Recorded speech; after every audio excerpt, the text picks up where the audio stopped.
حضرت سفینہ والا واقعہ آپ نے بارہا دفعہ سنا ہوگا، بہت مختصر، رستے میں رہ گئے، لشکر آگے نکل گیا، پیچھے رہ گئے، جنگل میں اکیلے تھے، آگے سے کچھ شیر آ رہا تھا، بھوکھا تھا، اور اس نے کہا لو بھی شکار آ گیا۔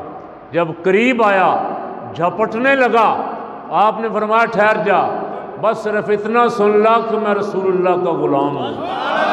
اس نے کہا اگر تو رسول اللہ کا غلام ہے تو میں تیرا غلام ہوں، انا مولا رسول اللہ۔ سبحان۔ صحابہ کرام بھی کتنے عظیم تھے، جانتے تھے کہ حضور کو تو ہر شے پہچانتی، کہا میں رسول اللہ کا غلام ہوں، اس نے کہا اگر تو حضور کا غلام ہے تو میں تیرا غلام ہوں۔ جیڑے غلام رسول اللہ دے اسی غلام نہ دے،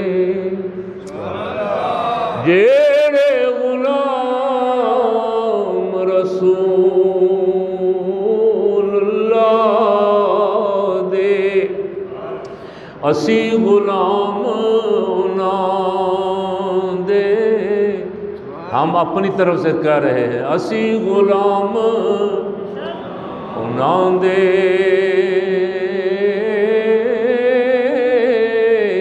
جیڑے غلام رسول اللہ دے۔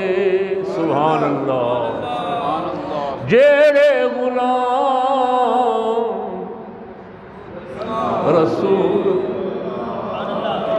اسی غلام، نبیوں کو ہر مخلوق پہچانتی ہے۔ سبحان اللہ۔